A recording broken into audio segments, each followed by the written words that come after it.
Regardez comme il est beau ce petit Samsung Galaxy Note 22 Ultra. Regardez-moi comment il est parfait. Mais attendez, ce n'est pas un téléphone de la gamme Note ça, c'est le S22 Ultra. Bonjour à tous et bienvenue sur la chaîne Gigatop, c'est Hugo. Aujourd'hui on est là pour faire le retour utilisateur sur le S22 Ultra. Et vous allez voir pourquoi je dis Note depuis le début de cette vidéo. Allez, c'est parti!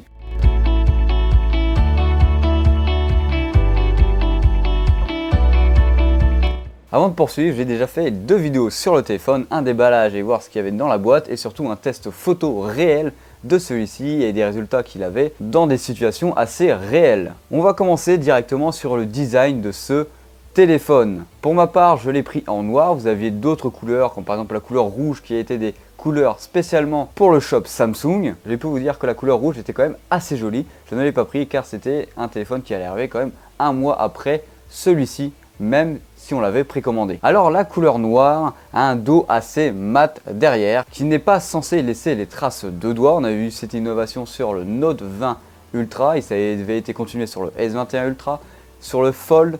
Ils avaient réussi à garder cette petite image à l'arrière des téléphones et c'est plutôt bien parce que ça ne laisse pas énormément les traces de doigts, même si là il y en a encore un petit peu. Je vous laisse juger par vous-même.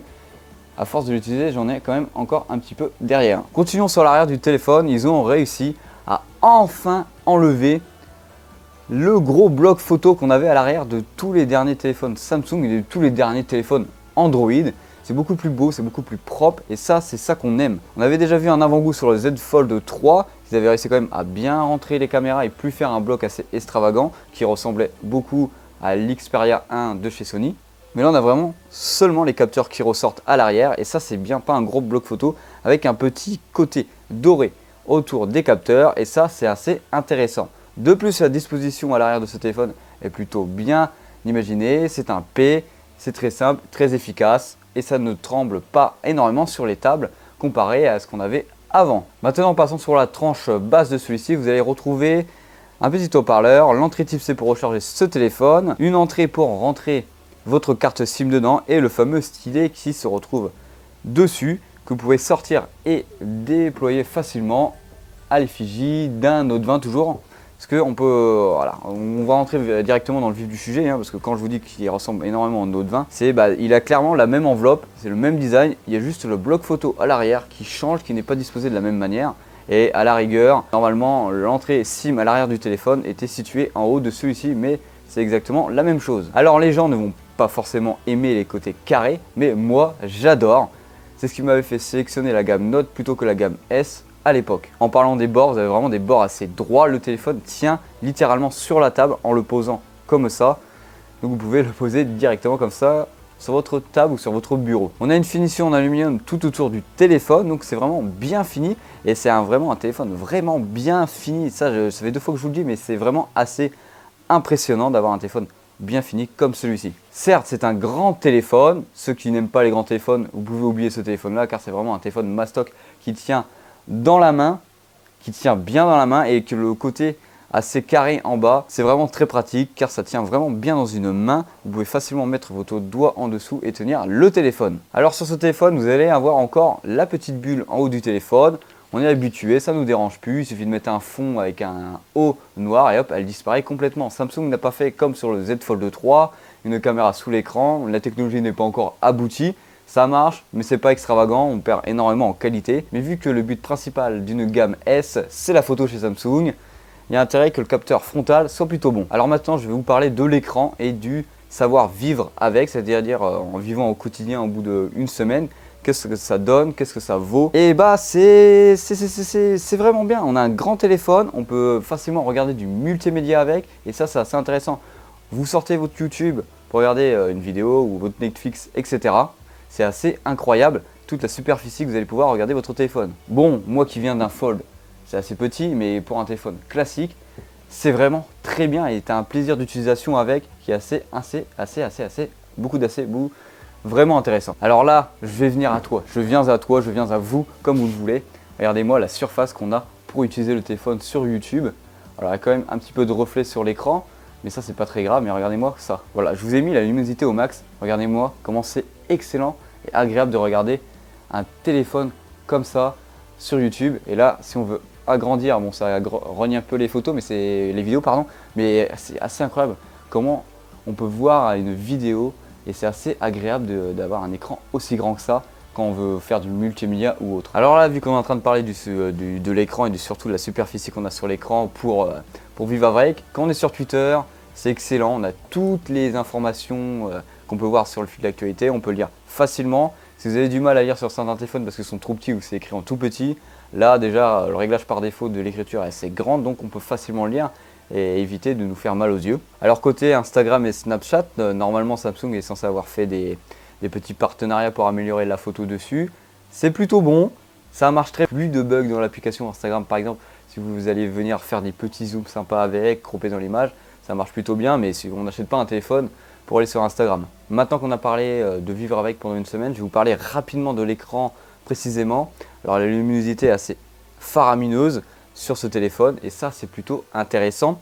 Alors j'ai vu que sur d'autres vidéos et d'autres confrères, ouais je vais dire que c'est des confrères même s'ils sont beaucoup plus hauts que moi, on a pu voir que certains avaient quelques problèmes avec l'écran du téléphone, mais moi j'en ai eu aucun pendant ma période d'essai, aucun bug d'affichage, rien du tout, il n'y a vraiment rien qu'à sauter. Peut-être qu'ils ont eu le mauvais téléphone qu'il ne fallait pas, mais en tout cas moi avec le mien, nickel chrome, rien à redire sur l'écran, surtout que la qualité est toujours excellente chez Samsung. C'est un des constructeurs qui fait les plus beaux écrans, les mieux calibrés, etc. C'est vraiment les écrans les plus appréciables au quotidien, c'est chez Samsung. Alors maintenant on va parler de la grande nouveauté de cette gamme S, c'est que le stylet soit intégré à l'intérieur de celui-ci. Alors c'est littéralement le même stylet qu'on avait sur le Note, en tout cas dans le design. Si votre téléphone est complètement éteint et que vous sortez votre petite S Pen, vous allez pouvoir directement y écrire des notes dessus et ça c'est assez bien. Alors tout ce que j'ai eu là-dedans, moi je ne l'ai pas découvert, vu que sur la gamme Note, je l'avais déjà, sur mon Fold, je l'ai déjà, donc tout ce qui est stylet, je connaissais déjà. Il n'y a pas réellement de nouveauté concrète dessus, mais c'est vraiment agréable d'utiliser un stylet au quotidien, en tout cas pour ce côté professionnel. Tu dégaines ton téléphone, tu vas venir prendre des notes, et ça c'est assez intéressant. Dans les autres fonctionnalités du stylet, vous avez une fonctionnalité qui s'appelle sélection intelligente, qui est assez bien, c'est que vous allez permettre de faire une capture de photo, une capture d'écran plutôt, à l'endroit souhaité sur votre téléphone. C'est à peu près ce qu'on peut faire avec la capture d'écran sur notre ordinateur, mais là on le fait directement sur notre téléphone et on peut enregistrer ce qu'on a entouré en tant que photo. Donc si vous voulez piquer une photo sur internet, on peut le faire facilement avec ce stylet sans aller rogner derrière la photo de notre capture d'écran. Avec le stylet, une autre fonctionnalité que j'aime bien, c'est la traduction en direct.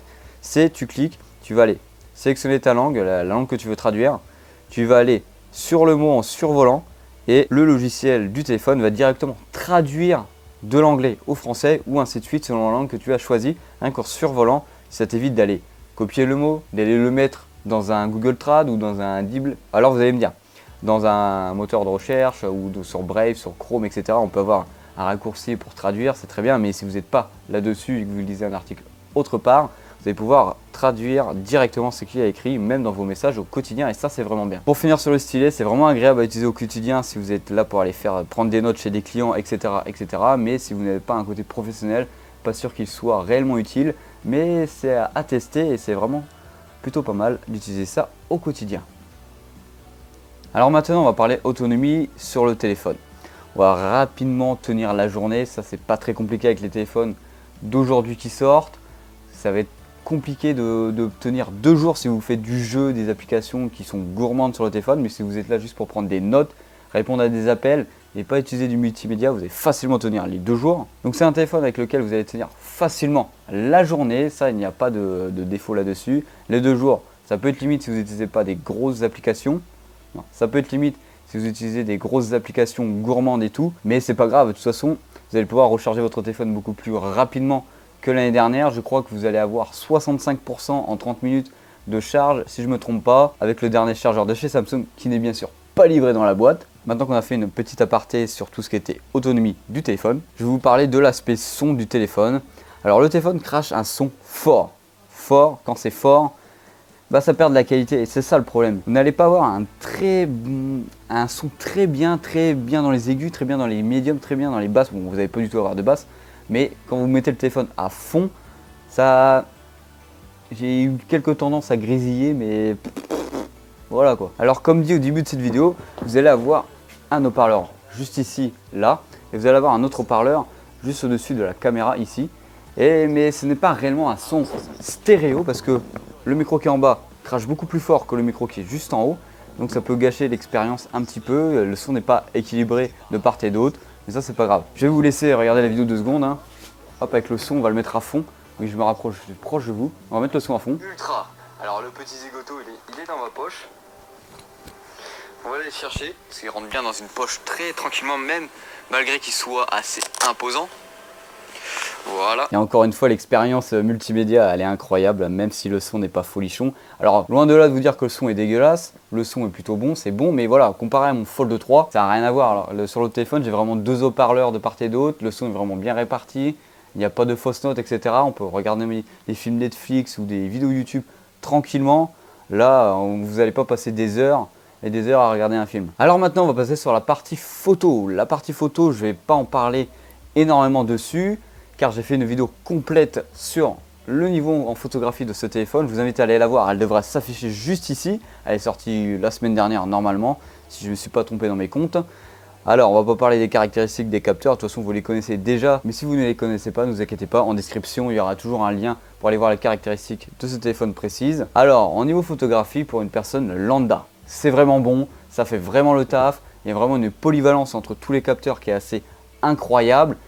Il y a très peu de constructeurs qui vous permettent de faire ça en photo, mais c'est au même niveau que le S21 Ultra de l'année dernière. Samsung est censé avoir mis un mode nuit super puissant du turfu dans le téléphone. Je ne me rappelle plus du terme exact, mais il n'y a pas une différence de folichonne par rapport à, par exemple, à un P50 Pro de chez Huawei. Alors là, c'est vraiment excellent dans ce domaine, mais par rapport à ça, en mode nuit, c'est bon, hein, c'est bon, on va pas raconter des carabistouilles dessus, c'est vraiment bon, c'est un bon téléphone de nuit et de jour, mais c'est pas au niveau des concurrents, des autres concurrents.